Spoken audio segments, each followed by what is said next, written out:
बिस्मिल्लाहिर्रहमानिर्रहीम रब्बि शरह ली सदरी वयस्सिर ली अमरी वहलुल उक़दतम मिन लिसानी यफ़क़हू क़ौली। अस्सलामु अलैकुम वरहमतुल्लाहि वबरकातुहू। कैसे हैं नाज़रीन, उम्मीद है जहाँ होंगे आप खैर आफियत से होंगे। जैसा कि आप जानते हैं कि हम रहमानी कायदे में कमज़ोर दिमाग बच्चों की मुश्किलात आसान करने के बारे में पढ़ रहे हैं। अगर आप भी अपने बच्चों को ख़ुद पढ़ाना चाहते हैं तो मेरा चैनल ज़रूर सब्सक्राइब करें। इससे पहले हमने सबक नंबर 13 पढ़ा था, अब 14 के बारे में पढ़ेंगे, इदगाम गुन्ना करने के बारे में। लेकिन इसके पढ़ने में लफ्ज़ों के पढ़ने में बच्चों को जो मुश्किलात पेश आती हैं उनको हमने कैसे आसान करना है इसके बारे में पढ़ेंगे। जैसे हरूफ यरमलून 6 हैं, या रा मीम लाम वाओ नून।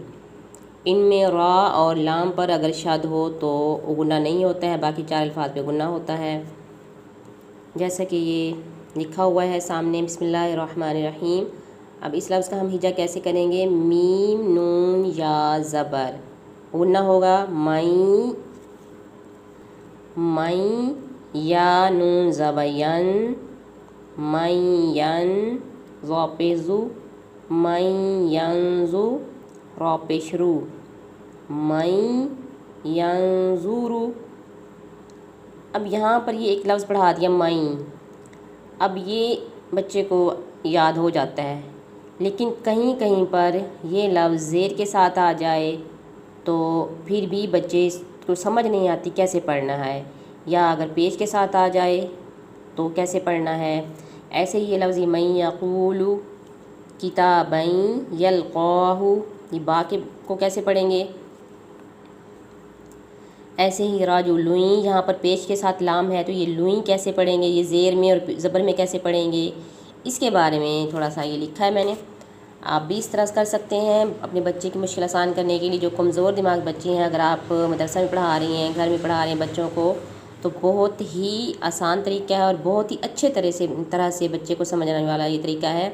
आप ये ज़रूर ट्राई करें कि आप मई अंजरू जब लफ्ज़ पढ़ाया आपने, इसी को लफ्ज़ को आप अगर वाइट बोर्ड पे पढ़ा रहे हैं, नहीं तो आप कापी पे लिख के समझाएंगे, ज़ेर के साथ लिखें, फिर बच्चों को जल्दी समझ आती है। मी यंजुरु ऐसे पढ़ा जाएगा, अगर पेश हो तो मुई यंजुरु। और दूसरी मुश्किल बच्चे को ये आती है कि या पर शद हो और वाओ पर शद हो, इन आवाज़ों में फ़र्क नहीं, वो वाओ वाले लफ्ज़ को या मई पढ़ जाते हैं या वाले लफ्ज़ को मऊ पढ़ जाते हैं। इसको भी आपको वाज़ेह करना पड़ेगा, कमज़ोर दिमाग बच्चों के लिए बहुत ज़रूरी है। यहाँ पर अगर वाओ पर शद हो तो मऊ की आवाज़ ज़बर में, अगर या पर शद है तो मई की आवाज़ होगी।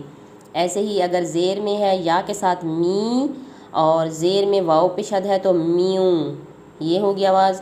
और अगर पेश है वाओ पर शद है तो मुँह, अगर या है तो मुई। ये बार बार बच्चे को हर लफ्ज़ पे इस तरीके से ज़बर ज़ेर पेश में बताया जाए तो बच्चे की बहुत ज़्यादा मुश्किल आसान हो जाती है। ऐसे ही राजू लुई यस्आ, तो अगर 2 ज़ेर हों तो क्या आवाज़ होगी? राजू ली, ये बच्चे को नहीं आता है कहीं पे ये लफ्ज़ आ जाए तो। ऐसे ही 2 ज़बर हों तो राजू लई।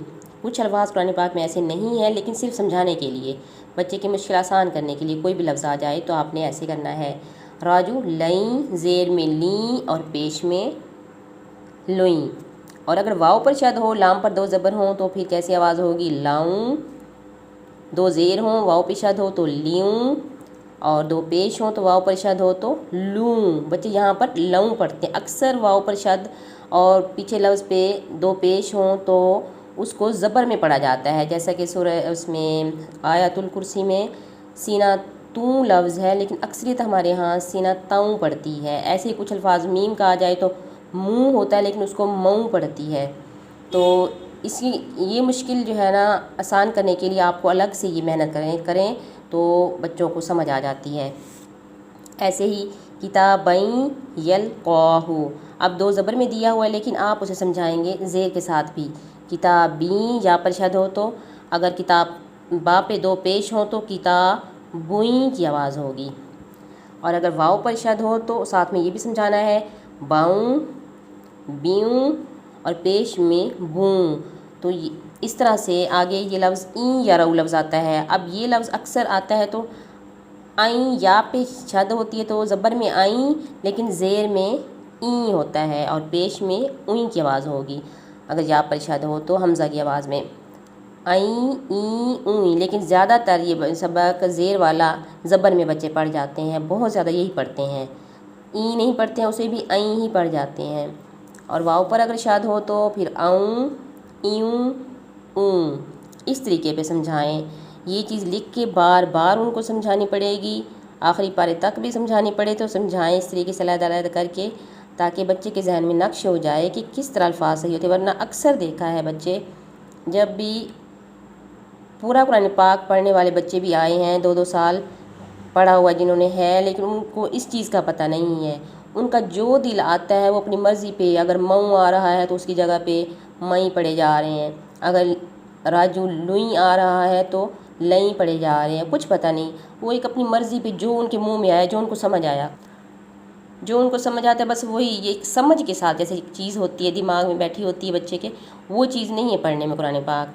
तो इस तरीके पे आप समझाएंगे तो एक चीज़ नक्श हो जाएगी कि हमने एक रूल के मुताबिक, एक रूल जो होता है उस मुताबिक, उसके मुताबिक। ये ज़हीन बच्चों के लिए नहीं है, या वो बच्चे जो ज़्यादा टाइम लगा के अच्छे तरीके से कुरान पाक तजवीद के कवायद पढ़ते हैं उनके लिए भी ये नहीं है। ये सिर्फ़ उनके लिए है जो बहुत वीक और देहातों में रहने वाले बच्चे, या जहाँ पर तादाद बच्चों की ज़्यादा होती है, पढ़ाने वाला एक बंदा होता है, उसे मुश्किल पेश आती है, तो जो कमज़ोर दिमाग बच्चे होते हैं उनको इग्नोर किया जाता है, उनको ज़्यादा टाइम नहीं दिया जाता। तो उनके लिए ये तरीका अप्लाई करेंगे तो बहुत ज़्यादा आपको मदद मिलेगी, अच्छा कुरान पाक पढ़ जाएंगे बच्चे। उम्मीद है आपको मेरी ये वीडियो समझ आ गई होगी। सुब्हानकल्लाहुम्मा व बिहम्दिका अशहदु अल्ला इलाहा इल्ला अंता अस्तगफिरुका व अतूबु इलैक। अस्सलामु अलैकुम व रहमतुल्लाहि व बरकातुहू।